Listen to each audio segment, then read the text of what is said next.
చేస్తాడు. ఎవరి ద్వారా కాపాడబడ్డారు వాళ్ళు? ప్రవక్త ద్వారా ఇశ్రాయేలు ప్రజలు కాపాడబడ్డారు. కాబట్టి సేవకుడి మాటకి లోబడి వాక్యాన్ని చాలా శ్రద్ధగా మీరు వినాలి.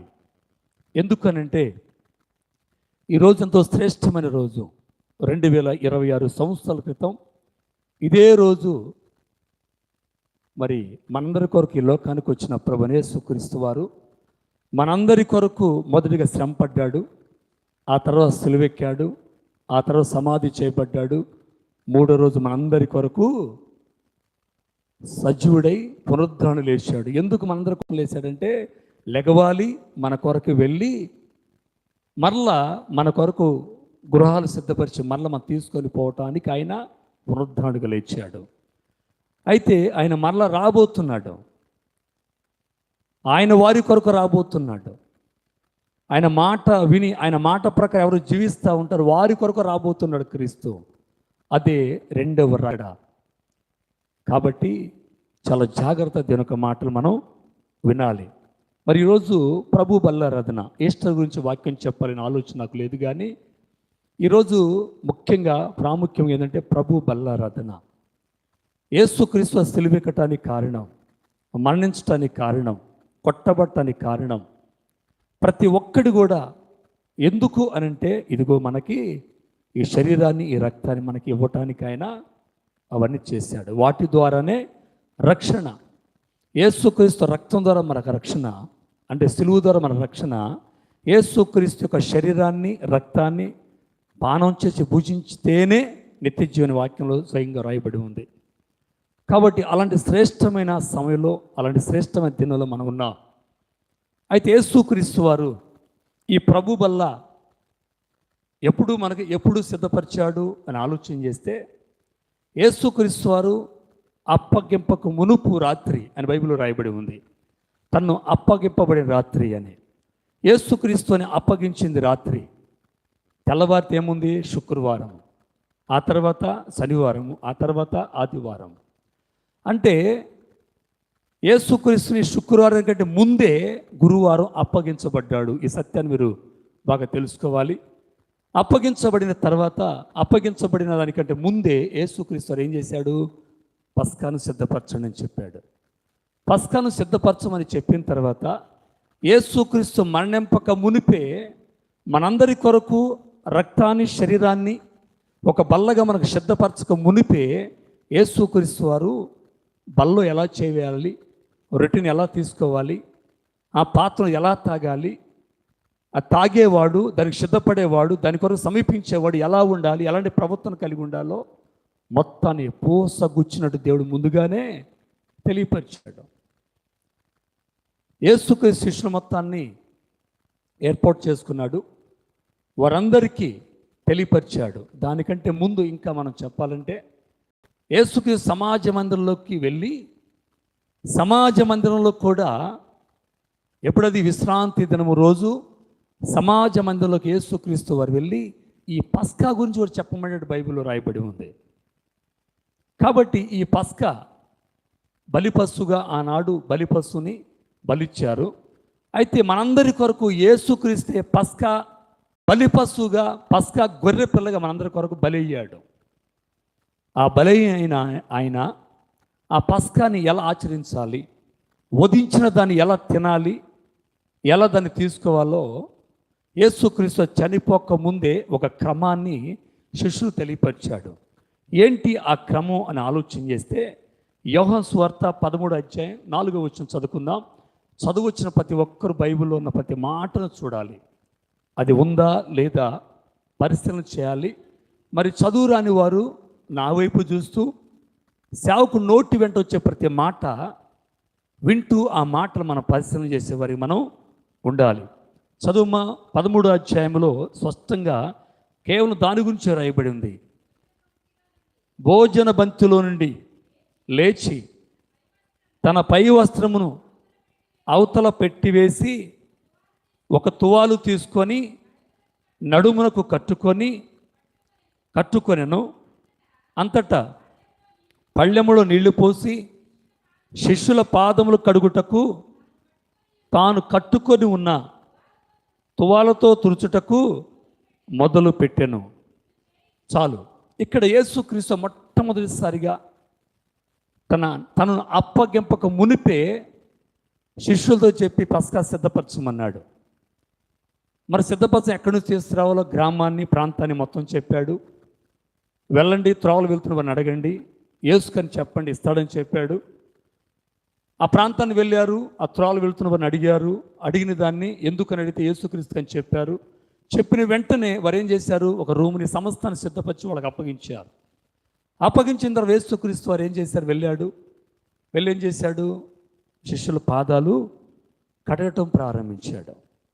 బాగా వినాలి. యేసుక్రీస్తు యొక్క రొట్టెలో చేవేసే మనం, బల్లో చేవేసే మనం, బల్లకు సమీపించిన మనం మొట్టమొదటిసారి మనం ఏం చేయాలంట, తగ్గించుకోవాలి. నువ్వు ఈ మందిరానికి ముందు ధనవంతురాలే ఉండొచ్చు, ఈ మందిరానికి ముందు నువ్వు గొప్పవాడే ఉండొచ్చు, ఈ మందిరం రాకముందు నువ్వు ఉన్నతమైన పదవులోనే ఉండవచ్చు, వెండి బంగార స్థలాలు పొలాలు నీకు ఉండొచ్చు. ఏది ఉన్నా ప్రభు బల్లో చేసే నీవు, ప్రభు బల్లకు సమీపించిన నీవు ఏం చేయాలి, నువ్వు తగ్గించుకోవాలి. గుర్తుపెట్టుకో. నువ్వు బయట గొప్పదానివే, నువ్వు బయట గొప్పవాడివే, కానీ యేసుక్రీస్తు బల్లకు సమీపించిన తర్వాత ఏం చేయాలి, నువ్వు తగ్గించుకోవాలి. కోటాను కోట్ల దేవతలతో పరిశుద్ధుడు పరిశుద్ధుడు పరిశుద్ధ నిత్యం స్తుతిగానాలు పొందుకుంటున్న యేసుక్రీస్తు అనే దేవుడు ఈ లోకానికి వచ్చి ఏం చేశాడు, మొట్టమొదటి తాను తన స్థాయిని తగ్గించుకున్నాడు, తన స్థితిని తగ్గించుకున్నాడు, పరిపూర్ణంగా తను తగ్గించుకున్నాడు. ఇక్కడ తగ్గించుకుని ఏం చేశాడు, వారందరి పాదాలు కడిగాడు. ఎందుకు కడిగాడు ఆయన అనేది ఈరోజు మనం తెలుసుకుందాం. అదే 13వ అధ్యాయము 10-11 వచనం చదవండి అమ్మా. యేసు అతను చూసి, స్నానము చేసిన వాడు పాదములు తప్ప మరి ఏమీ కడుక్కొనక్కర్లేదు, అతడు కేవలము పవిత్రుడాయను, పవిత్రులు కానీ మీలో అందరూ, ఈ వాక్యాన్ని పట్టుకోండి, యేసుక్రీస్తు వారు అందరి పాదాలు కడుగుతున్నాడు. కడుగుతూ అంటాడు, నేను ఇక్కడ అందరి పాదాలు కడుగుతున్నాను, కానీ మీలో అందరూ పవిత్రులు కాదు. యేసుక్రీస్తు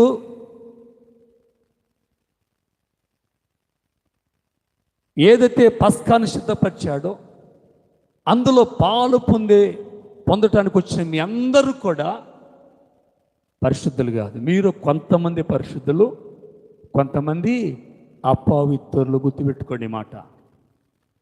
యేసుక్రీస్తు ఎంతో స్పష్టంగా చెప్పాడు ఈ మాట. ఈరోజు మీ పాదాలని కడుగుతున్నాను, కానీ ఎవరి పాదాలని కడుగుతున్నాను, మీరు కొందరే పరిశుద్ధులు, అందరూ పరిశుద్ధులు కాదు, మీలో కొందరు అపవిత్రులు కూడా ఉన్నారు. ఈ మాట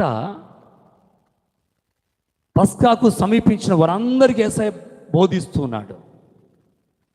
ఎందుకు చెప్పండి మాట చెప్పాడు. దేవుడు ఆత్మస్వరూపమైన దేవుడు, సర్వ సృష్టిని సృజించిన దేవుడు, ఆకాశమందు సింహాసనం మీద కూర్చున్న ఆయన తొంగి చూస్తున్నట్టు లేఖనాలు స్పష్టంగా రాయబడి ఉంది.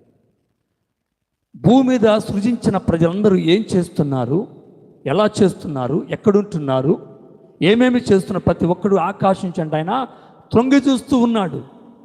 అలాంటి ఉదయాంతరాంగాలు ఎరిగిన దేవుడు పస్కాకు కూడొచ్చిన ఆ శిష్యులను చూసి, మీ అందరి పాదాలని కడుగుతున్నాను, కానీ మీలో అందరూ పవిత్రులు కాదు అంటే దాని అర్థమైంది, మీలో కొందరు అపవిత్రులు ఉన్నారు. వాక్యుడిపై సహోదరి సహోదరులరా, ఈరోజు ఈ మాట మనందరికీ వర్తించింది. ఆనాడు ఎలాగైతే యేసుక్రీస్తు కలిసి ఆ పస్కాలు చేయవేయటానికి వచ్చారో వారందరికీ దేవుడు చెప్పినట్టు మీ అందరూ పరిశుద్ధులు కాదు, మీరు కొందరు అపవిత్రులు ఉన్నారని చెప్పినట్లుగా ఈరోజు మనం కూడా దాని కొరకు కూడుకొని వచ్చాం. ప్రభు బల్లకు సమీపించాం అందరం. మరి మీలో కూడా అందరూ పరిశుద్ధులు కాదు అని వాక్యం సెలవుపరుస్తూ ఉంది. ఈరోజు ఎందరైతే అమ్మా ఆ బాబు నువ్వు తీసుకో లేదా ఒక్కళ్ళు మెయింటైన్ చేయండి. ఆ బాబు కదిలితే నాయందరుగా తట్టుకోలేకపోతుంది, ఆ పాప కదిలితే కూతురు తట్టుకోలేకపోతుంది. అంటే ఒక్కరి వాళ్ళు అందరూ ఏమైతే ఉన్నారు, డిస్టర్బ్ అవుతున్నారు. అది నా బాధ. బాబు ముఖ్యమే, బాబు కంటే వాక్యం ముఖ్యం. హల్లెలూయా, హల్లెలూయా. కాబట్టి అందరూ జాగ్రత్తగా వినండి. ఈ బాగా గమనించండి, ఇక్కడ కూడొచ్చిన మీలో మనలో కూడా అపవిత్రులు ఉన్నారు అని వాక్యం తెలియపరుస్తూ ఉంది. అయితే ఒక్క క్షణం గుండెలపైన చేసుకొని, నేను పరిశుద్ధురాలేనా, నేను పరిశుద్ధుడినేనా అని ఒక్కోసారి ప్రశ్న వేసుకుని తమ్ముడా. వాక్యం తెలియపరుస్తాను, మీలో అందరూ పరిశుద్ధులు కాదు, ఇది సత్యం. మీలో కొందరు అపవిత్రులు. ఎవరి మాట చెప్పేస్తాను నేనా? చదువు మరలా మాట 10వ వచనం. యేసు అతను చూసి, స్నానము చేసిన వాడు పాదములు తప్ప మరేమీ కడుక్కొనగా అక్కర్లేదు, అతడు కేవలము పవిత్రులను అయితే మీరును పవిత్రులు కాని మీలో అందరూ పవిత్రులు కారనెను. యేసయ్య స్వయంగా తన నోటితో చెబుతున్నాడు. ఎందుకంటే ఆయన ఉదయాంతరంగాలు ఎడిగిన దేవుడు. ఎవరి హృదయం ఎలా ఉందో, ఎవరి తలుపులు ఎలా ఉన్నాయో, ఎవరి ప్రవర్తన ఎలా ఉందో యేసుక్రీస్తుకి పరిపూర్ణంగా తెలుసు. ఈరోజు ఒక సేవకుడిగా దేవుడు నన్ను ఏర్పాటు చేసుకున్నాడు. ఒక సంఘాన్ని ఇచ్చాడు, ఒక మందిరాన్ని ఇచ్చాడు, ఆత్మలు ఇచ్చాడు. సంఘాన్ని ఏర్పాటు చేసి అందరూ వచ్చాడు, కూర్చున్నారు. మీలో ఎవరో నాకు తెలియపోవచ్చేమో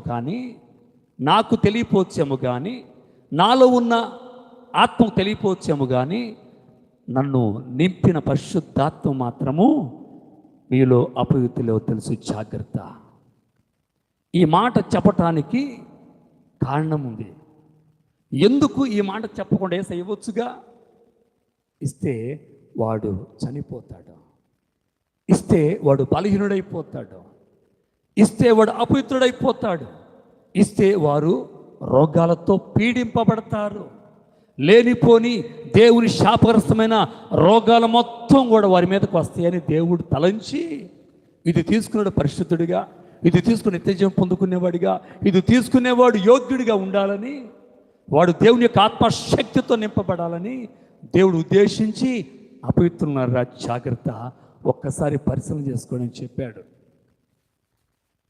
ఈ బల్లో చేయటానికి వచ్చిన మనందరం కూడా మొట్టమొదటిసారిగా ఏం చేయాలి? నిన్ను నువ్వు తగ్గించుకోవాలి. రెండవదిగా పరిశుద్ధులుగా ఉండాలి. పురుషులు స్త్రీలు ఎవరైనా సరే పరిశుద్ధురాలుగా ఉండి ఈ బల్లో చేయాలి. ఇది సామాన్యమైనది కాదండి. నేను మరలా చదువుతున్నా. ఒక సేవకుడు చేతి ద్వారా చేయబడి రొట్టె, ద్రాక్షరసము మార్కెట్లో దొరికే పిండని, మార్కెట్లో దొరికే ద్రాక్షరసం మీరు అనుకుంటున్నారేమో.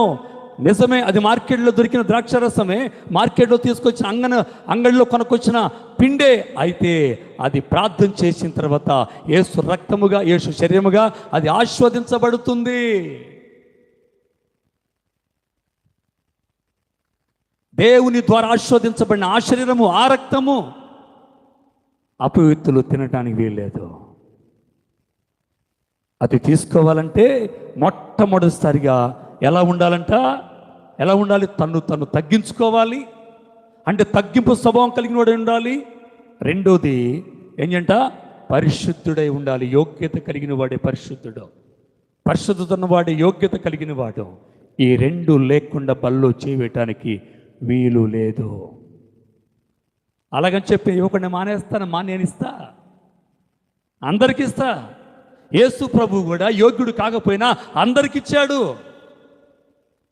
అయితే యోగ్యత కలిగినవాడు ఆశీర్వాదం పొందుకున్నాడు, యోగ్యత లేనివాడు శాపాన్ని పొందుకున్నాడు. కాబట్టి మూడో మాట కూడా మనం చదువుకుందాం.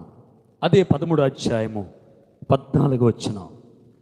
కాబట్టి ప్రభువును బోధకుడైన నేను మీ పాదములు కడిగిన యెడల మీరును ఒకరి పాదములొకడు కడుగుకొన వలసినదే. ఆజ్ఞ, వార్నింగ్ ఇచ్చాడు దేవుడు. దాని అర్థం ఏంటి తెలుసా? సమాధాన పడాలి. ఎందుకు ఆయన ఎందుకు కడుక్కోమన్నాడు?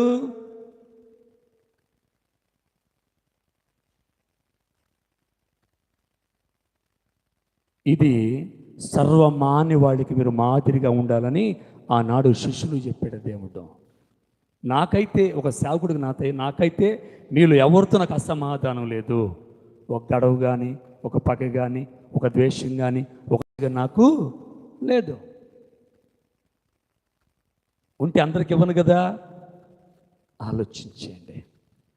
అందుకే యేసుక్రీస్తు వారు ఏం చేశారు? ముందుగానే గ్రహించి, ఎవరు అపవిత్రులు ఉన్నారో గమనించి పరిశీలన చేసి, చివరికి ఆయన చెబుతున్నాడు, నేను పాదాలు కడిగాను కదా అని మీరు ఊరకుండొద్దు, మీరు కూడా ఒక్కరి పాదాలు ఒకరు కడుక్కోండి. ఇప్పుడు నేను పాదాలు కడగమన్నాను అనుకో, నిజం చెప్పాలి ముందు, లోపల కపటం లేకుండా. ఇప్పుడు నేను అనుషని, అమ్మా నువ్వు వెళ్ళి వాళ్ళ పాదాలు కడుగు అని చెప్పా. నువ్వు ఎవరి పాదాలు కడుగుతూ? జనరల్గా అనుష ఉందా? ఎవరి పాదాలు కడుగుతున్నావు? నిజం చెప్పు. అసలు మామూలుగా ఏం చేస్తాం? స్నేహితుడియో, లేకపోతే అమ్మయో, నాన్నయో, తమ్ముడియో, చెల్లెలియో, అంటే నీతో ప్రేమగా ఉండేవాళ్ళ పాదాలు కట్ట ముందుకు నువ్వు ఆలోచన చేస్తా. అది సహజంగా జరిగేది. కానీ ఇక్కడ దేవుడు ఎవరి పాదాలు కడిగాడు తెలుసా? దేవునితో అసమాధానంగా ఉన్న యూద ఇస్కరియోతు పాదాలు కడిగాడు దేవుడు.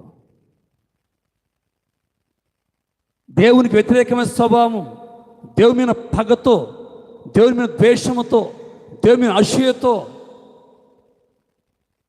ఉన్న యూద ఇస్కరియోతు పాదాలు కూడా దేవుడు కడిగాడు. యేసయ్యకి బాధ ఉంది, నాతోనే ఉంటున్నాడు, అన్ని వింటున్నాడు, అయినా బ్రతుకు మారటం లేదు. ఎన్నిసార్లు కలిసి బుద్ధి మార్చుకోవటం లేదు. అన్ని కొంచెం యేసయ్యకి కూడా తన మీద బాధ ఉండదా? కోపం కూడా ఉంటుంది. తప్పు చేసిన దేవుడు కోపడతాడు. అందుకనే ఎలాంటి విభేదం లేకుండా యేసుక్రీస్తు కూడా మానవుడిగా ఈ లోకానికి వచ్చిన వాడే. మనలాగా అన్నీ ఉన్నాయి, నొప్పి ఉంది, బాధ ఉంది, కన్నీరు ఉంది, అన్నీ ఉన్నాయి. అలాగే తన మీద కొంచెం కోపం, బాధ కూడా ఉంది యేసయ్యకి. అందుకే ప్రేమించిన వారి పాదాలు కడిగాడు, ప్రేమించని వారి పాదాలు కూడా కడిగాడు. అలా నేను కడిగాను కాబట్టి మీరు కూడా ఏం చేయాలంట? చూడండి ఎలా చెప్పాడన్నమాట. మీరును ఒకరి పాదలు ఒకరు కడగవలసినదే. కడగనంటే కుదరదు, సమాధాన పడినంటే కుదరదు. ఎందుకు కాళ్ళు కడమన్నాడు? కాళ్ళు కడగటం సమాధానానికి సాదృశ్యమైంది. అందుకే మూడోదిగా బల్లకు సమీపించిన మనం ఏం చేయాలి? సమాధాన పడాలి. గుర్తుపెట్టుకుని జాగ్రత్త. ఆ ప్రేమతో తెలియపరుస్తున్న సమాధానం లేకుండా బల్లో చేయవేయద్దు. ఏస్తే ఏమవుతుంది అది కూడా మీకు తెలియపరుస్తాను. దేవుడు, పరిశుద్ధాత్మ దేవుడు భారంతో చెప్పే మాటలు ఇవి. మీరు దీవించబడాలని, మీరు ఆశీర్వదించబడాలని, మీరు శాపం తెచ్చుకోకుండా దీవెన తెచ్చుకోవాలని, మేలుతో ఈ బల ద్వారా మేలు పొందుకోవాలని దేవుడు హృదయపూర్వకంగా ప్రేమతో మీతో చెబుతున్న మాటలు ఇవి. జాగ్రత్తగా ఉండి సమాధాన పడటానికి సిద్ధపడండి. చదువు. సమాధాన పడకపోతే వచ్చే నష్టం ఏమిటో మత్తయి సువార్త 5వ అధ్యాయము 23 దాకా స్పష్టంగా చదువుకుందాం మనం. ప్రతి ఒక్కరు కూడా ఈ మాటలు వినాలి. ఈసారి బ్లెస్ ఈ వాక్యం చదవాలి. మత్తయి సువార్త 5వ అధ్యాయం 23 చదువమ్మా. కావున నీవు బలిపీఠమునొద్ద అర్పణను అర్పించుచుండగా నీ మీద నీ సహోదరునికి విరోధం ఏమైనా కలిగినదని అక్కడ నీకు జ్ఞాపకం వచ్చిన వాళ్ళు ఒక్క నిమిషం ఆగండి. ఈరోజు సమాధానం లేని వారితో సమాధాన పడమని దేవుడు చెబుతున్నాడు కదా. చెబుతున్నప్పుడు అది నువ్వు విన్నప్పుడు నువ్వేం చేయాలిక? అడేమన్నాడు? జ్ఞాపకం వచ్చినప్పుడు. ఇప్పుడు నువ్వు జ్ఞాపకం చేసుకోవాలి, బల్లో చేసే నీవు ఎవరితో నీకు విరోధం ఉంది, ఎవరితో నీకు అసమాధానం ఉంది, ఎవరితో నువ్వు మాట్లాడకుండా ఉంటున్నావో అది నువ్వేం చేయాలి? జ్ఞాపకము తెచ్చుకొని ఏం చేయాలి తర్వాత? వినండమ్మా, అక్కడ బలిపీడ ఎదుటనే, అంటే ఈరోజు ఈ ద్రాక్ష మీకు ఇస్తున్నాను కదా, అది ప్రక్కన పెట్టి వెంటనే వీళ్ళేం చేయాలి? చదువు. నీ అర్పణను విడిచిపెట్టి మొదట వెళ్ళి నీ సహోదరునితో, అనగా ఎవరితో నీకు సమాధానము లేదో వారితో సమాధాన పడము, అటు తర్వాత వచ్చి నీ అర్పణను అర్పించుము. దేవునికి స్తోత్రం, హల్లెలూయా. ఎంత గొప్ప దేవుడండి. మనం మర్చిపోతావేమో అని, మర్చిపోయి శాపం తెచ్చుకుంటావేమని, మర్చిపోయి దేవుని విరోధంగా నువ్వు మార్చబడతావేమని, నువ్వు మర్చిపోయి దోషిగా నువ్వు అందరి మధ్య సమాజం నిలబడతావని దేవుడే చిన్న పిల్లవాడికి జ్ఞాపకం చేసినట్లుగా జ్ఞాపకం చేస్తూ ఉంటారు. హల్లెలూయా. ఈరోజు పిల్ల స్కూల్కి వెళ్ళారండి, వచ్చిన తర్వాత తల్లి ఏం జ్ఞాపకం చేస్తుంది చెప్పండి? ఫస్ట్గా ఇంటికి వెళ్ళి వచ్చి స్కూల్కి వెళ్ళి వచ్చిందారు ఏం చేస్తారు? అనుష, పిల్లకి ఏం జ్ఞాపకం చేస్తాను? నరేష్ ఏం జ్ఞాపకం చేస్తారు? పిల్ల స్కూల్కి వెళ్ళి వచ్చిన తర్వాత వారికి మొదటిగా మీరు ఏ జ్ఞాపకం చేస్తారు? బంగారు చెప్పమ్మ నువ్వన్నా. దేవుడిని దీవించునుగాక. రే హోంవర్క్ ఉంది గుర్తుందా? హోంవర్క్ రాసావా? రాయలేదు డాడీ, కూర్చో రాయ్ అంటావా? రాయకుండా వెళ్ళిపోమంటావా? ఒకవేళ రాయకుండా వెళితే అమ్మూరుకోవచ్చేమో, కానీ మాస్టర్ ఊరుకోడు. తగ్గిన శిక్ష స్కూల్లో తప్పకుండా ఉంటుంది.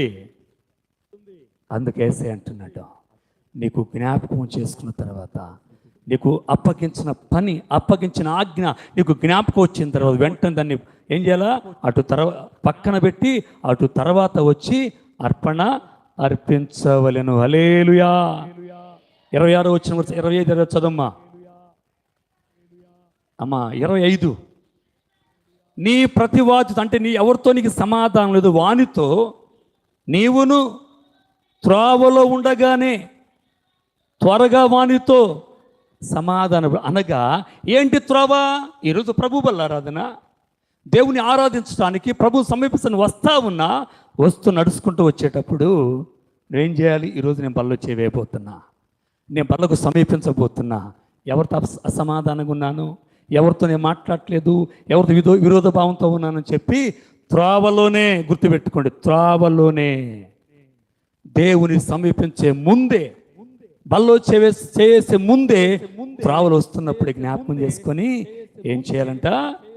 త్వరగా త్వరగా త్వరగా, ఆలస్యం చేయకూడదు. ఏముందిలే అయ్యగారు తెలుసు నా గురించి, నాకు తెలియపోవచ్చు, నా పక్కన తెలుసు, నీ పక్కన తెలియపోవచ్చు, కానీ తెలుసు. యోధేశ్ అదే అనుకున్నాడు. అందరూ నేనా ప్రభువా, నేనా ప్రభువా, నేనా ప్రభు అంటున్నారు అందరూ.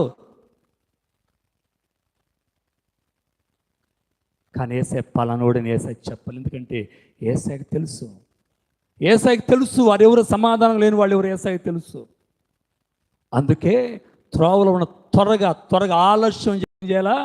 వారితో నీవు సమాధాన పడకపోతే, చదువుమా, లేని ఎళ్ళ ఒకవేళ నీ ప్రతివాది నేను న్యాయాధిపతికి అప్పగించును, న్యాయాధిపతి నిన్ను ఒంట్రోజులకు అప్పగించును, అంతటా నీవు చెరసాలలో వేయబడతావు. పోలీస్ స్టేషన్లో చెరసాలు వేస్తారు. ఏసని నమ్ముకున్నాడైతే ఏ చెరసాల? వేతనబడి చెరసాలు వేస్తాడు దేవుడు. జాగ్రత్త. ఆశామాష కాదు దేవుని బల్లంటే, ఏదో రొట్టె ద్రాక్షరసం కాదు దేవుని బల్లంటే. అందుకే త్రోవలో ఉన్నప్పుడే త్వరగా వెళ్ళి అతను సమాధానపడు, లేకపోతే అతడు ఏం చేస్తాడు? న్యాయాధికి అప్పగిస్తాడు. ఒంట్రోజులు ఎవరిళ్ళు కొట్టేవారు, బంధించేవారు, శిక్ష అమలు చేసేవారు. తీసుకెళ్ళి కొట్టి ఎక్కడ పడేస్తారు? చెరసాల పడి చూరుకుంటారా? ఉంటారా? పౌలు సెల్ ఏం చేశారమ్మా సునీత గారు? ఏం చేశారు? కొట్టారు, భయంకరం కొట్టి మరి పారిపోకుండా వాడు పరిగెత్తకుండా అక్కడే పడి ఉండటానికి ఇంతలా బండ తీసుకొని తాళ్ళుతో కట్టేశారంట పరిగెత్తకుండా. బండ కడితే సంతోషంగా ఉంటుందా? దేనికి పోలేడు. అంత భయంకరమైన శిక్ష ఉంటుంది. జాగ్రత్త. హల్లెలూయా, హల్లెలూయా. అది కూడా కడపటి కాసు చెల్లించు వరకు అక్కడ నుండి నీ వెలుపల రాలేవని నీతో నిత్యముగా చెప్పుతున్నాను. ఆ శిరస్సు నుంచి దేవుడిని తీసుకురావాలంటే ఏం చేయాలి? చెల్లించాలి. ఏంటది? నీకున్న అసమాధానం అనే దాన్ని ఏం చేయాలి?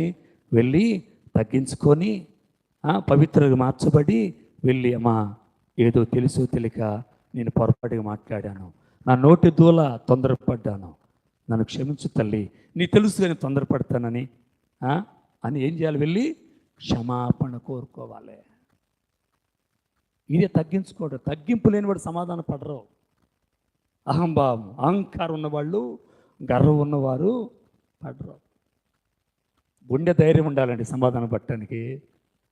గుండె ధైర్యం ఉండాలి సమాధానం పట్టడానికి. అంత ఈజీ కాదు.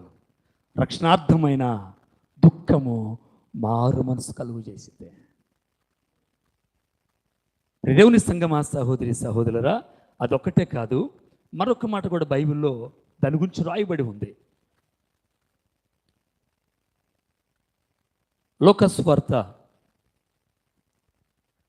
ప్రతి గ్రంథకర్త దీని గురించి రాశాడు. 12వ అధ్యాయము 58 నుంచి మనం చదువుకుందాం. లోకస్వార్త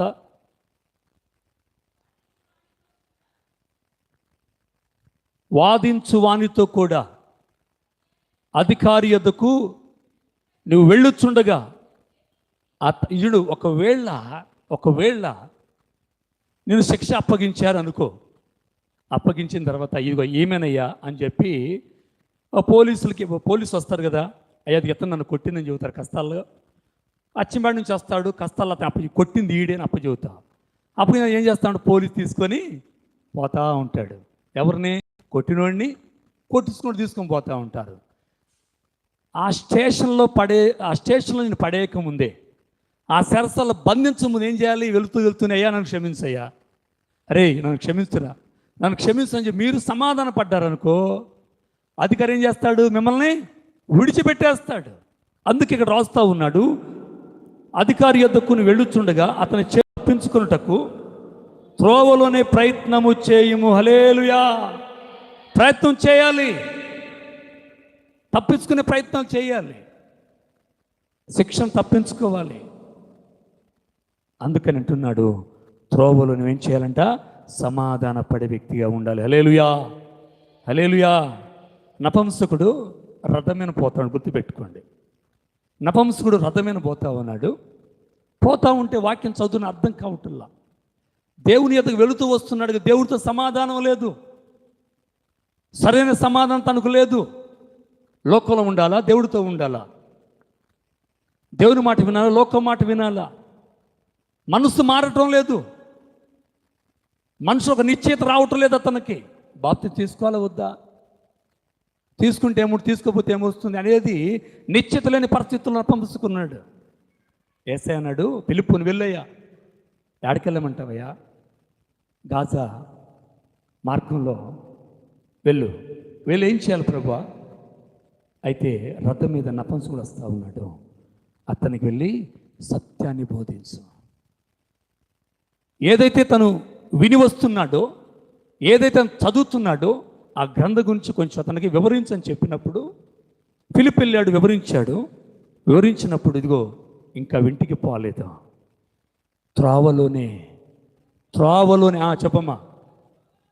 వారు త్రోవలో వెళ్ళుచుండగా నీళ్లున్న ఒక చోటికి వచ్చినప్పుడు నపంసకుడు, ఇదిగో నీళ్లు, నాకు బాప్తిసం ఇచ్చుటకు నీకు ఆటంకమేమని అడిగి రథము నిలుపమని ఆజ్ఞాపించను.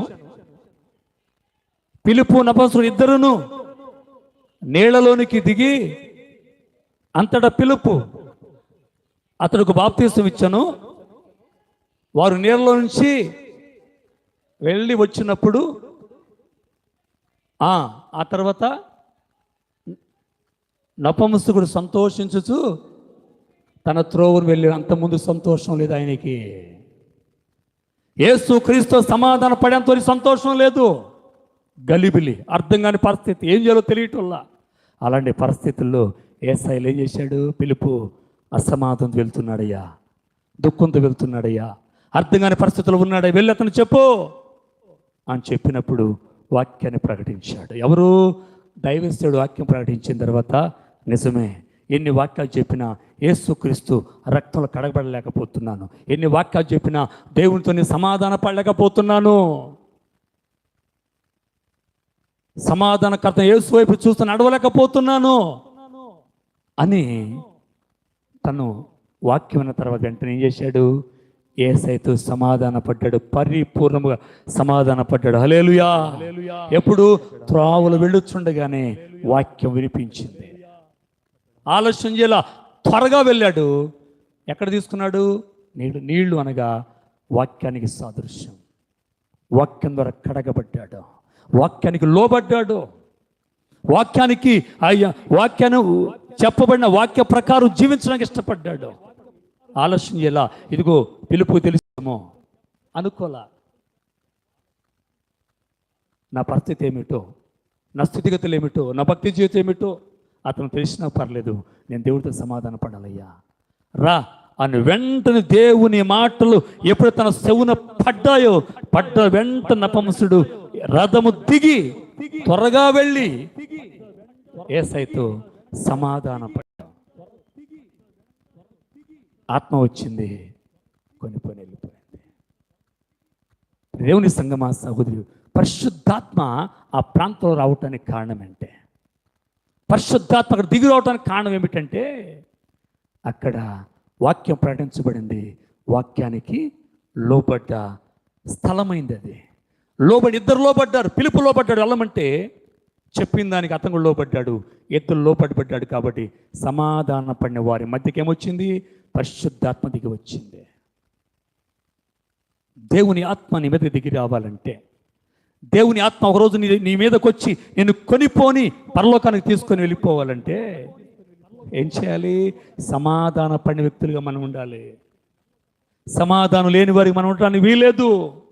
ఒకళ్ళు సమాధాన పడకపోతే అసలు భయంకర పరిస్థితులు వస్తాయి అంట. సామెతల గ్రంథం 17వ అధ్యాయం 14-15 చదవండి. అద్భుతమైన మాట ఇది. ఒకవేళ ఇన్ని మాటలు విన్న మనం సమాధాన పడకపోతే, మౌనంగా అలాగే కూర్చుంటే ఏం జరుగుతుంది? సామెతల గ్రంథం 17వ అధ్యాయం 14-15 వచనాలు. ఒక్కరు అమ్మా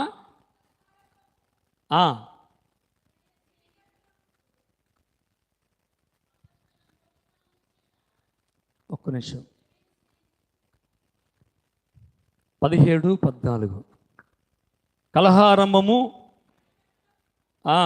తర్వాత వినడమ్మ, వివాదము అధికము కాకమునిపే దానిని విడిచిపెట్టుము. హల్లెలూయా. ఒకవేళ విడిచిపెట్టకుండా సమాధాన పడకుండా ఉంటే, కింద వచ్చిన చదువు చివరిలో, దుష్టులు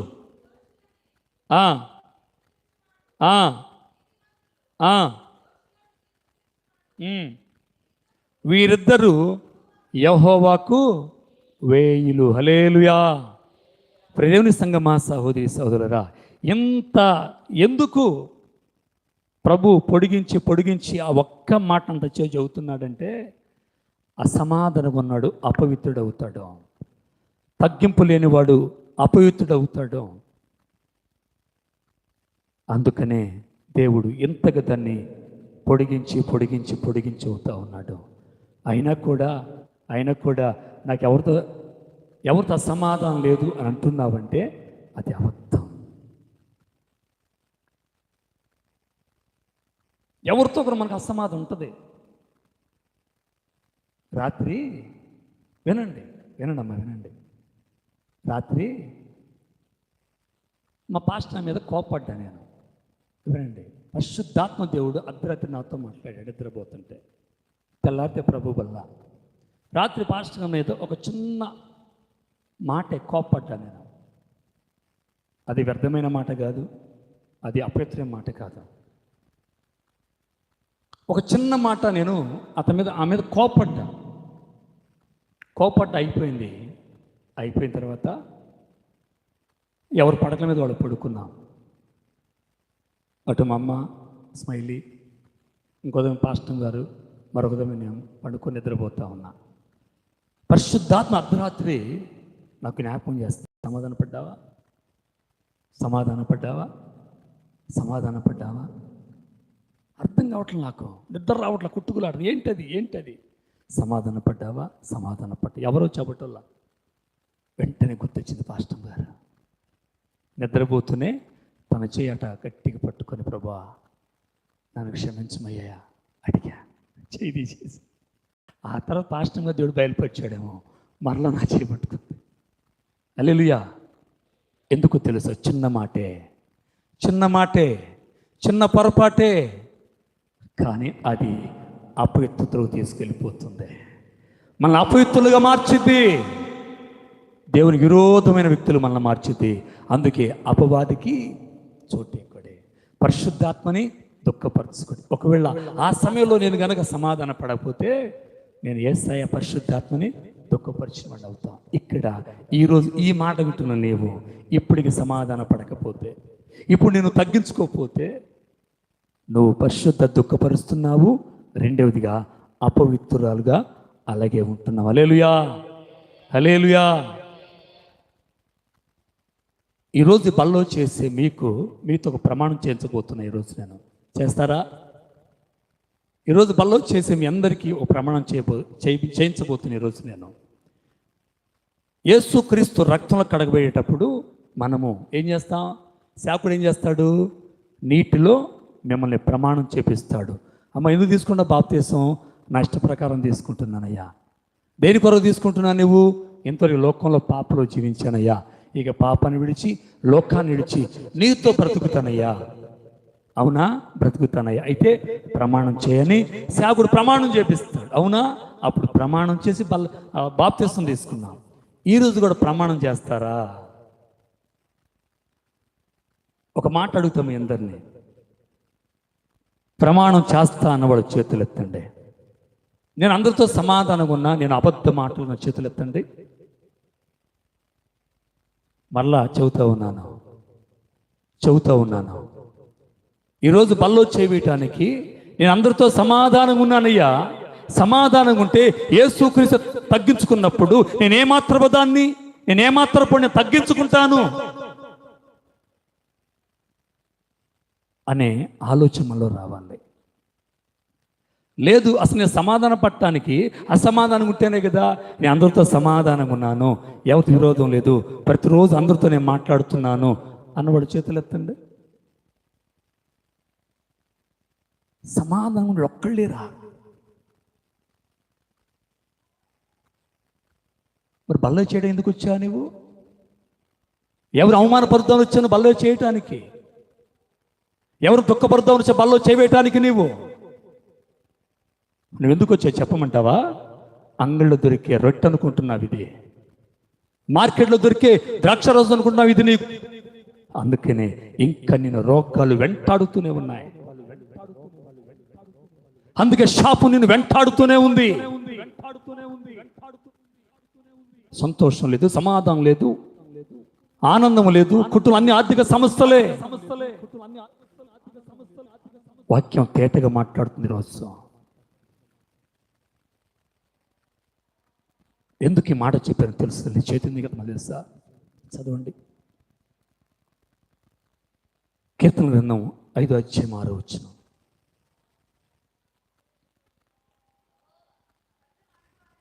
అబద్ధమాడు వారిని వినండి, అబద్ధం ఆడేవారిని దేవుడు నశింపజేస్తాడంట. నిజంగా మీరు ఒకరొకరు మాట్లాడుకుంటే సమాధానం ఉంటే మంచిదే, దేవుడు మనం దీవిస్తాడు. ఎంత వాక్యం చెప్పినా, ఎంత గద్దింపు వచ్చినా, దేవుడు పదే పదని జ్ఞాపకం చేస్తున్నా కూడా ఇంకా ఇంకా ఇంకా నేను సమాధానంగా ఉన్నానయ్యా, అందరితో మాట్లాడుతున్నానయ్యా అని నువ్వు అబద్ధం ఆడితే మాత్రము ఏం చేస్తారు? చదువు తల్లి, అమ్మా ఇందాక చదివిన మాట చదువు. అబద్ధమాడు వారిని. నీవంటే ఎవరు? ప్రభువా, దేవా, యెహోవా, నీవు అబద్ధమాడేవారిని ఏం చేస్తావు? నశింపచేస్తావు. అలా నీవు నీ నాశనం కాకూడదనే ప్రతిసారి దేవుడు మాట్లాడుతున్నాడు. తగ్గించుకోలేకపోతున్నావు కదా, జాగ్రత్త. యోహాను సువార్త 13వ అధ్యాయము 18వ వచనం. వాళ్ళందరూ కలవరపడతా ఉన్నారు. ప్రభువా, నేనా నేనా నేనా నేనా అని కలవరపడతా ఉంటే ప్రభు మాట్లాడుతున్నాడు అక్కడ 13వ అధ్యాయం 18వ వచనం. అమ్మా, మిమ్మల్ని అందరి గురించి నేను చెప్పలేదు, నేను ఏర్పరచుకున్న వారిని ఎరుగుదును కానీ నాతో కూడా బల్లో చేయి వేయువాడు నాకు విరోధముగా.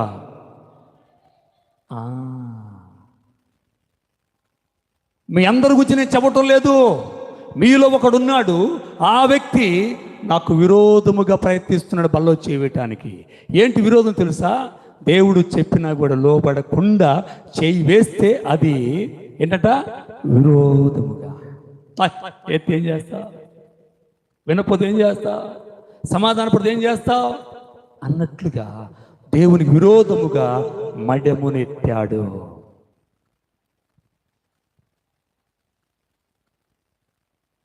దేవుని సంగమా సహోదరి, మళ్ళా చదువుతున్నారు దేవుడు. వాళ్ళందరూ అంటున్నారు నేనా నేనా నేనా అని చెప్పి అందరూ అడుగుతుంటున్నాడు. మీ అందరూ కాదయ్యా, నా మాట విన్నవాడు, నేను ఏర్పాటు చేసుకున్నవాడు, నా మాట వినేవాడు, నేను ఏర్పాటు చేసుకునేవాడు, నాకు విరోధమైన స్వభావంతో చేవేసేవాడు నేను ఏర్పాటు చేసుకునేవాడు కాదు. వానికి వాడే ఏర్పాటై వచ్చినవాడు బల్లో చేయటానికి. వాడు వాక్యాన్ని అంగీకరించేవాడు కాదు, వాక్యానికి లోబడేవాడు కాదు. అందుకే మీలో అందరూ పరిశుద్ధులు కాదు, కానీ ఒకరో ఇద్దరు అపవిత్రులు ఉన్నారు. అందుకే ఇవన్నీ తెలియపరుస్తున్నా అని చెప్పి ఎప్పుడో చెప్పాడు. చెప్పినా కూడా అబద్ధమాడువాడు నశించిపోతాడని దేవుడు చెప్పాడు. అంతగా గద్దించి చెబుతున్నా కూడా సమాధాన పట్టల్లా. ప్రభువా, నేను తప్పు చేశానయ్యా, ప్రభువా, నేను తప్పు చేశానయ్యా, ప్రభువా, నేను మోసమైన ఆలోచనతో ఉన్నాను ప్రభువా, నాకు సమాధానం లేదు ప్రభు అని చెప్పి యేసు పాదాల మీద పడి ఆయనతో సమాధాన పడవలసిన యూద ఇస్కరేతు తను తగ్గించుకోలే. 10 మందిలో పోయి సమాధానం చెప్పి నా విలువ ఏమైపోతా అనుకున్నాడు. ఆమె కంటే నేను పెద్దదాన్ని అయితే, ఇతని కంటే నేను పెద్దవాడిని అయితే చిన్నవాడికి నేను చెప్పటం ఏంటి అని యూద ఇస్కరేతు హృదయంలో తలంచుకున్నాడు. రావటల్లా గద్దించిన తనలో పశ్చాత్తాప రావటల్లా, ఎంత గద్దించిన తనలో హృదయంలో మార్పు రావటల్లా, కట్టిన హృదయము, రాతి హృదయము. అందుకే ఎస్ అంటాడు, రాతి మీద పడ్డ ఇత్తనాలు ఏమైపోతాయి? అలా పడి పక్కెళ్ళిపోతాయి. నాకు కాదులే ఈ వాక్యం, ఈ విత్తనం నాకు కాదులే, ఇవి నాకు కాదు అని చెప్పి అలా తగిలి ప్రక్కెళ్ళిపోతూ ఉంటాయి. అందుకే అక్కడ ఫలింపు ఉండదు. కానీ మెత్తని హృదయంలో పడితే మాత్రము, ఎందుకు భూమిని అంత సదును చేస్తారు? మెత్తని భూమిలో విత్తనం వేస్తే అది అద్భుతంగా ఫలాలు తీసుకొస్తుంది. హల్లెలూయా. దేవుని సంగమా సహోదరి, అందుకే అంటున్నాడు యేసయ్య, అయ్యా, రాతి హృదయాన్ని మీలోంచి తీసివేసి మాంస హృదయాన్ని మీకు ఇస్తాను, మీ యందు నా ఆత్మ నుంచి నూతన స్వభావాన్ని పుట్టించి నా ఆజ్ఞలు కైకొనేవారిగా. అంటే మెత్తని హృదయం మీకు ఇస్తా. ఎప్పుడు తెలుసా? నీ హృదయం నాకు ఈరోజు అనివ్వండి. నీ హృదయం మోస్కరమైంది, అది ఘోరమైన వ్యాధి కలిగినది. ఏంటి ఘోరమైన వ్యాధి? అసమాధాన పడకపోవటమే ఘోరమైన వ్యాధి. అది తగ్గింపు లేనిదే ఘోరమైన వ్యాధి. దేవునికి మాటకి లోబడిన హృదయమే ఘోరమైన వ్యాధి కలిగినది. అందుకనే హృదయం అన్నిటికంటే మోసకరమైనది, అది ఘోరమైన వ్యాధితో నింపబడింది. కాబట్టి నా కుమారుడు, నా కుమార్తె, నీ హృదయం నాకు ఇవ్వు. ఏమి నీ హృదయం? రాతి హృదయం నాకు ఈ రోజు నువ్వు ఇస్తే నేను మాంస హృదయాన్ని ఇస్తాను, అందులో నా ఆత్మ నుంచి నూతన స్వభావాన్ని మీకు ఇస్తాను. నా మాట వినేవారిగా, నా మాట ప్రకారం నడిచేవారిగా, నా ఆజ్ఞలు పాటించేవారిగా నేనే నీలో ఉండి నడిపిస్తున్న వాక్యం సెలవిస్తా ఉంది. ఒకవేళ ఈ సమయంలో ఒకళ్ళ నివర్దింతును ఉన్నావేమో, యేసే ప్రేమతో అడుగుతున్నాడు, ఆ రాతి హృదయాన్ని నాకు ఇచ్చేటువంటి కూర్చొని నీకు ఇచ్చాను చెప్పటం కాదు, సమాధాన పట్టమే నువ్వు రాతి హృదయం దేవుడికి ఇవ్వటం అంటే. అసమాధానం అంటే రాతి హృదయము, అసమాధానం బయటకు వెళ్తేనే అది మెత్తని హృదయం మార్చబడుతుంది, అందులోకి దేవుని ఆత్మ వస్తుంది, ఆత్మ నూతన స్వభావంలో పుట్టించింది. దేవుని సంగమా సహోదరులరా, ప్రేమతో తెలియపరుస్తున్నాను, ఏం చేయాలంటే మనం మొదటిగా ఏం చేయాలి? మనం తగ్గించుకోవాలి. రెండోది పరిశుద్ధులుగా ఉండాలి. మూడోది సమాధాన పడాలి. ఈ మూడు చేసి మనం పనిలో చేయాలి. 4 చెప్పిన ముగిస్తాను. యోహాను సువార్త 13వ అధ్యాయము 35వ వచనం.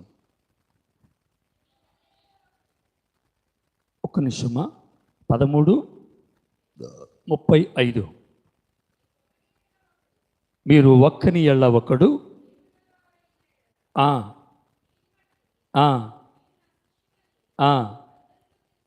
34 చదువు. మీరు ఒకరినొకరు ప్రేమింపవలనని వినండి. ఎవరికి? పస్కాకు సిద్ధపడిన శిష్యుల మొత్తానికంట నూతన ఆజ్ఞనిస్తా ఉన్నాడు. ఏ ఆజ్ఞది? మీరు ఒకరినొకరు ప్రేమింపవలను, మీకు క్రొత్త ఆజ్ఞ ఇచ్చుచున్నాను, నేను మిమ్మల్ని ప్రేమించినట్టే మీరును ఒకరినొకరు ప్రేమింపవలను. మీరు ఒకని ఎళ్ళ ఒకడు ప్రేమ గలవాడైన ఎడల దీనిని బట్టి మీరు నాకు శిష్యులు అవుతారు. దేవుని బిడ్డలుగా, కుమారుడిగా, కుమార్తె మనం మార్చబడాలి అంటే ఈ బల్ల ద్వారా ఒకరిని ఒకరు ప్రేమించుకునే వారిగా ఉండాలి, ద్వేషించకూడదు. అస్సలు ద్వేషించకూడదు. ఎవరిని వేసుకుని రక్తం కడబడ్డ వాళ్ళని ద్వేషించకూడదు. అసలు ద్వేష స్వభావం మనకు ఉండకూడదండి, ఉండకూడదు. అసలు ఉంటే దేవుని బిడ్డ కావు అని వాక్యం తెలియపరుస్తుంది. ఇక్కడ ఆలోచన చేసుకొని కొంచెం అర్థం చేసుకోండి. ఎప్పుడు ఈ మాట దేవుడు ఎప్పుడు చెప్పాడు తెలుసా? ఈ మాట ఒకళ్ళ ప్రేమకు ఎప్పుడు చెప్పాడు? అసమాధానంతో ఉన్న ఏ వ్యక్తి వారి మధ్యలో ఉన్నాడో అప్పుడు చెప్పల దేవుడు. అసమానంతో ఉన్నవాడు ఎప్పుడైతే అక్కడి నుంచి వెళ్ళిపోయాడో అప్పుడు చెప్పాడు ఈ మాట. 27వ వచనం చదువు, 26వ వచనం చదువుమా. అందుకు యేసు నేనొక ముక్క ముంచి ఎవనికిచ్చేదనో వాడే అని చెప్పి ఆ ముక్క ముంచి సిమోను కుమారుడకు ఇస్కరియోతు యూదాకు ఇచ్చాను. వినండమ్మా, యేసయ్య చెప్పాడు, ఎంత మంచి గొప్ప భాగ్యము, వీడే అని చెప్పకుండా ప్రభువా ఎవరు ఎవరు ఎవరు ఎవరు ఎవరు అంటే ఎవరు మోసగాడు, ఎవరు అన్యాయస్తుడు, ఎవరు దోషి, ఎవరు అబద్ధికుడు, ఎవడు నిన్ను మోసం చేస్తూ ఉన్నాడు అని అంటే కొద్దిసేపు యేసయ్య చెప్పలా. అప్పుడైనా వస్తాడేమో తణుకుతో నిలబడతాడేమో, తనతో తగ్గించుకుంటాడేమో, పశ్చాత్తాపం కలిగిద్దేమో, మారు మనసు కలిగిద్దేమో, బుద్ధి మార్చుకుంటాడో, బ్రతుకు మార్చుకుంటాడని చెప్పి దేవుడు ఆలోచన చేశాడు. దేవుడు ఎంత చెప్పినా ఆ కఠిన హృదయం మారటం లేదు, రాతి హృదయం మారటం లేదు.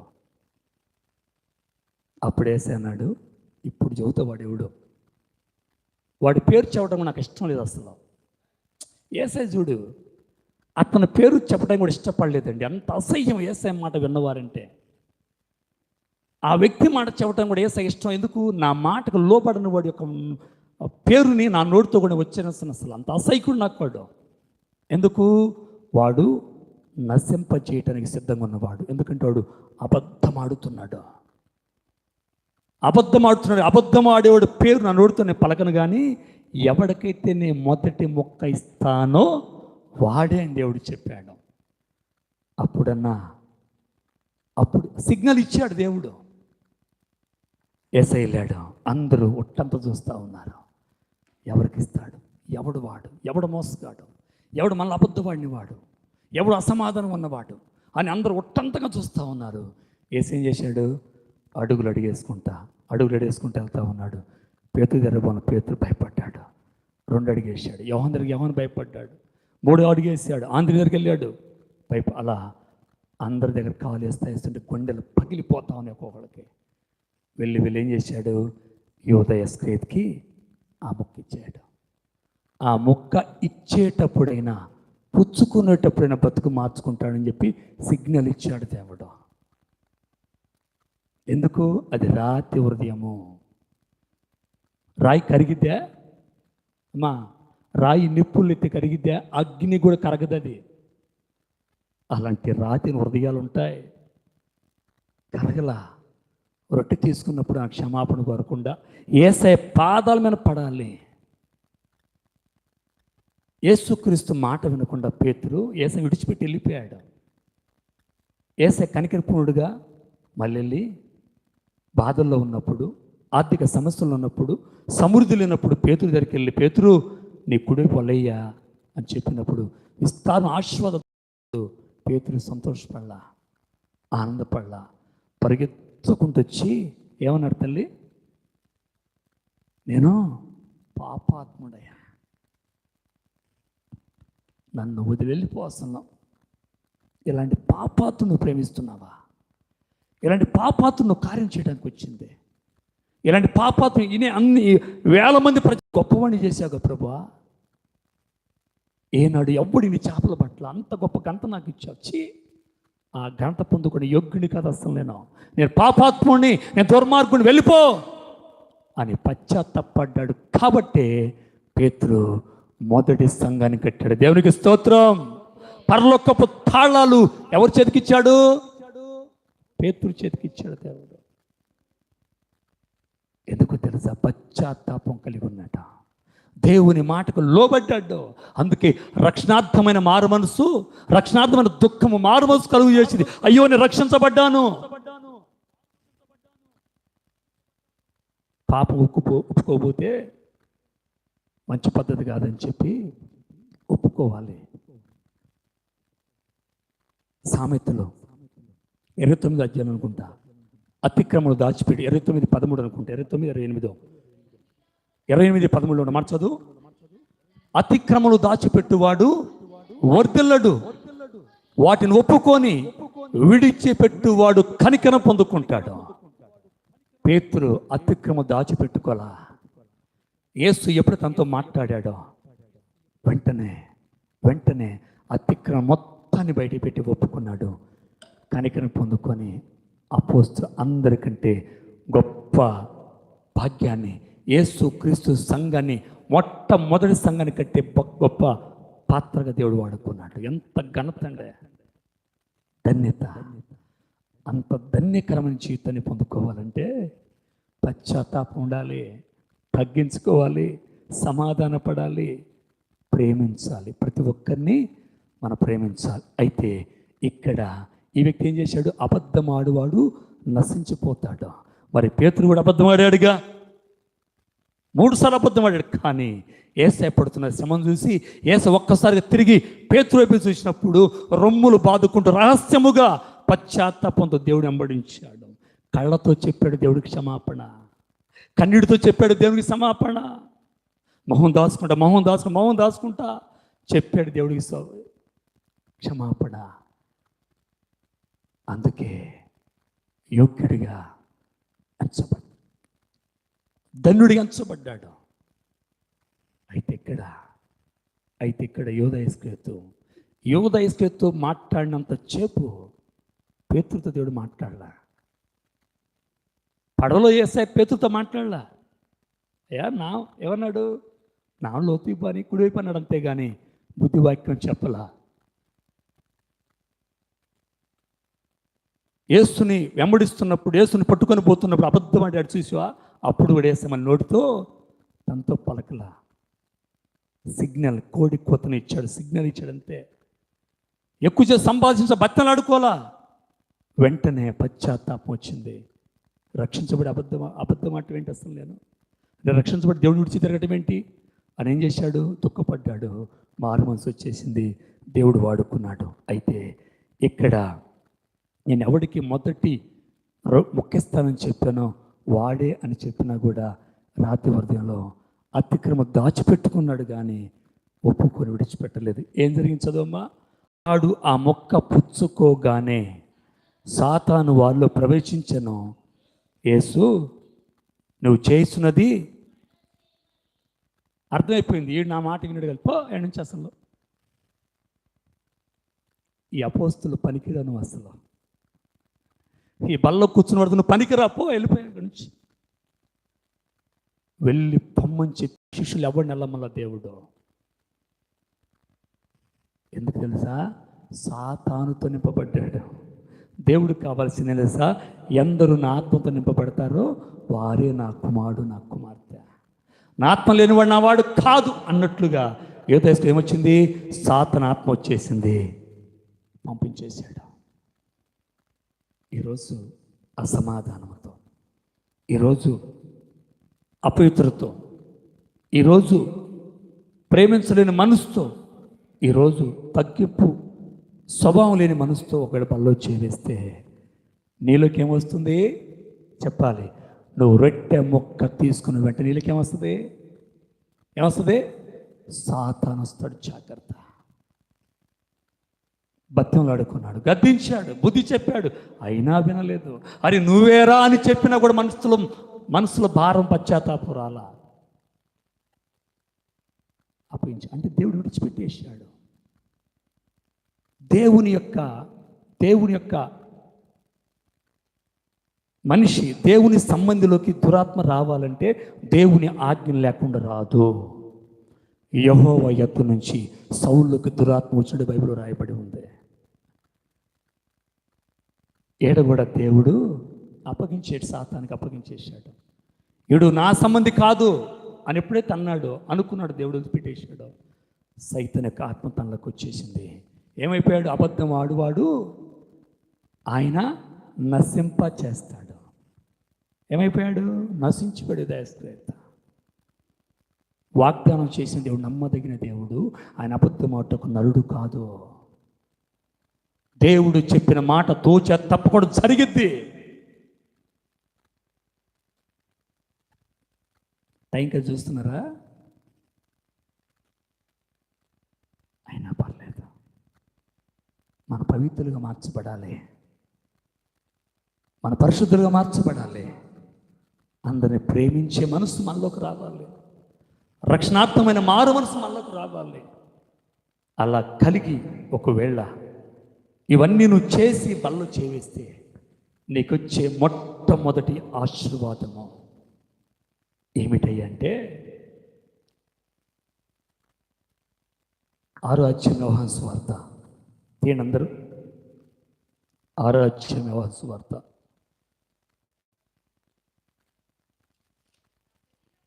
వినడమ్మా, నా శరీరం అంటే ఇవన్నీ కలిగిన వ్యక్తి, నా శరీరం తిని రక్తము త్రాగువాడే నిత్య జీవం గలవాడు.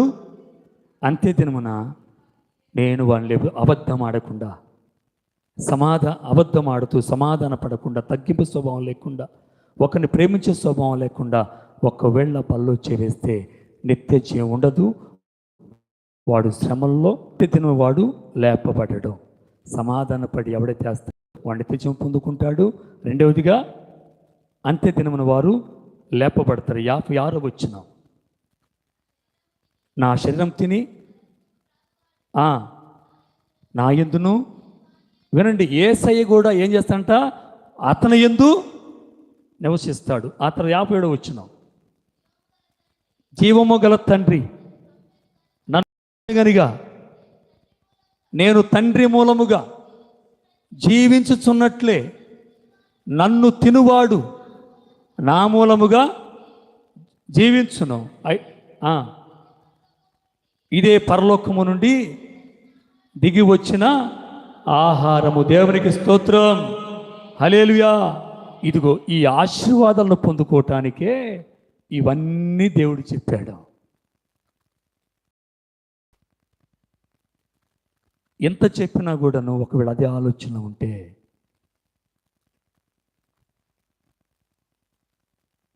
నీకే అప్పగిస్తున్నాను.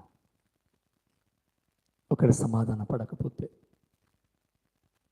నీ జీవితంలో దుఃఖం ఒకరోజు వస్తుంది. ఒకరినొకరు ప్రేమించుకోకపోతే ఒకరోజు శాపం మీ మీదకి వస్తుంది.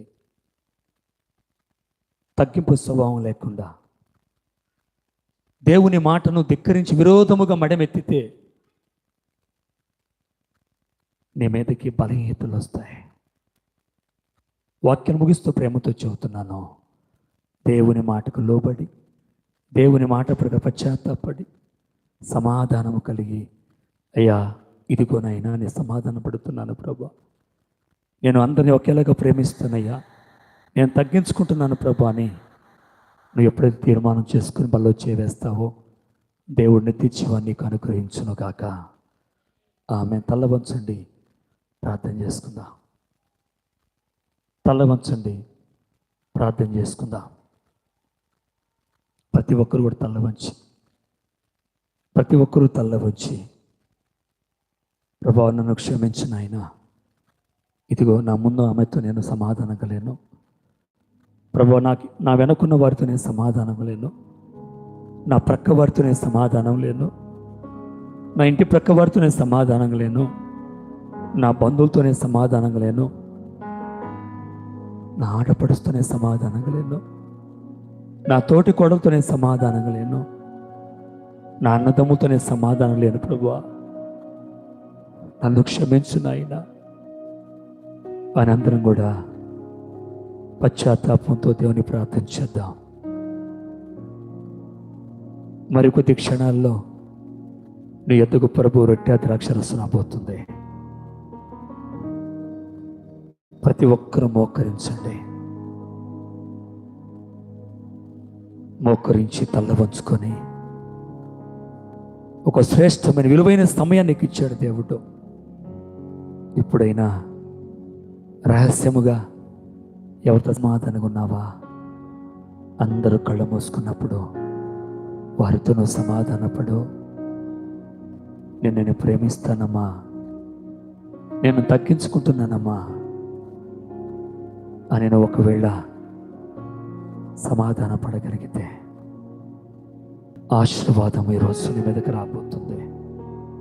ప్రార్థన.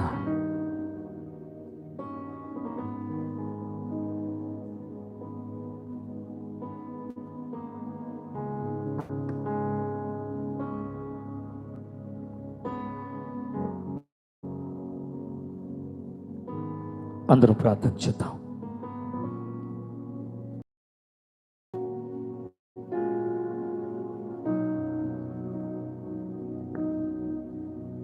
అందరం కూడా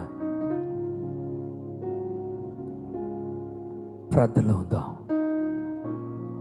ఈరోజు కన్నీటితో, దుఃఖముతో, వేదంతో ప్రభుని అడుగు.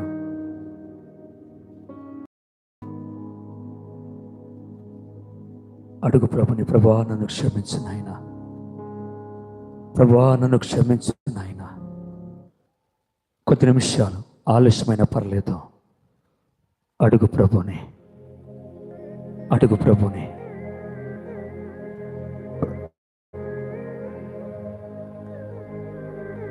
అడుగు ప్రభుని, ప్రభువా నన్ను క్షమించయ్యా, నన్ను క్షమించు ప్రభువా. అడుగు దేవుణ్ణి, ప్రభా అని అడుగు. పశ్చాత్తాపంతో అడుగు, హృదయపూర్వకంగా దేవుని అడుగు.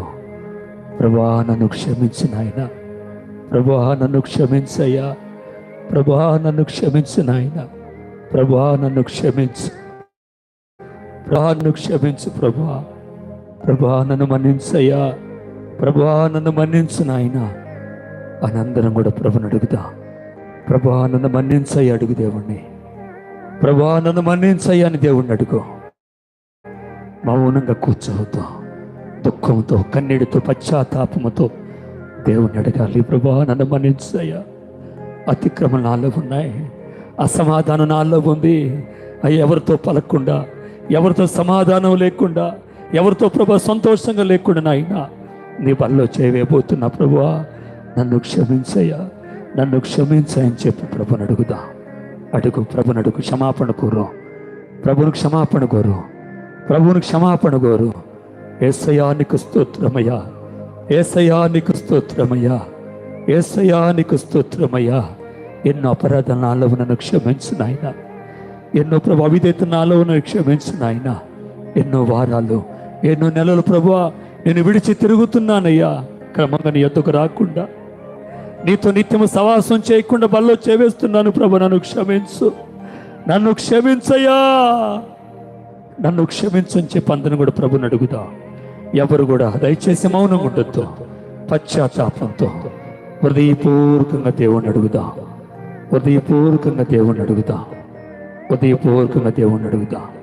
నువ్వు ఉన్న స్థలములో నీ కన్నీటి పుట్టరాలని. రక్షణార్థమైన మారు మనసు దుఃఖాన్ని పుట్టిస్తుందంట. రక్షణార్థమైన దుఃఖం మారు మనసు కలుగు చేస్తుందట. మరి రక్షణార్థమైన దుఃఖం అయితే నీలో మారు మనసు కలుగు చేయాలి, నీలో దుఃఖాన్ని కలుగు చేయాలి, పశ్చాత్తాపాన్ని కలుగు చేయాలి. మౌనంగా ఉండొద్దు, మౌనంగా ఉండొద్దు. అడుగు ప్రభుని, అడుగు ప్రభుని. ప్రతి ఒక్కరిని ప్రభుని అడుగుదాం, కన్నీటితో దుఃఖముతో అడుగుదాం. శుద్ధ హృదయం కలుగా చేయుము. అడుగు యేసయ్యని. యేసయ్యా, యేసయ్యా ఈరోజు ప్రార్థిస్తున్నానయ్యా, ఈరోజు నేను మొరపెడుతున్నాను ప్రభువా. శుద్ధ హృదయం కలుగా చేయుము, శుద్ధ హృదయం. ప్రతి ఒక్కరు స్వరాలెత్తి శుద్ధ హృదయం కలుగా చేయుము. నాలోనా నాలోనా శుద్ధ హృదయం కలుగా చేయుము, శుద్ధ హృదయం కలుగా చేయుము. నీ వాత్సల్యం, నీ బాహుల్యం, నీ కృప కనికరం చూపించుము. నీ వాత్సల్యం, నీ బాహుల్యం, నీ కృప కనికరం చూపించుము. పాపము చేశాను, దోషినయ్యున్నాను, పాపము చేశాను, దోషినయ్యున్నాను. తెలిసియున్నవి నా అతిక్రమమే, తెలిసియున్నవి నా పాపములే. నీ సన్నిధిలో నా పాపములు ఒప్పుకుందునయ్యా, నీ సన్నిధిలో నా పాపములు ఒప్పుకుందునయ్యా. శుద్ధ హృదయం, శుద్ధ హృదయం కలుగా చేయుము, శుద్ధ హృదయం కలుగా చేయు.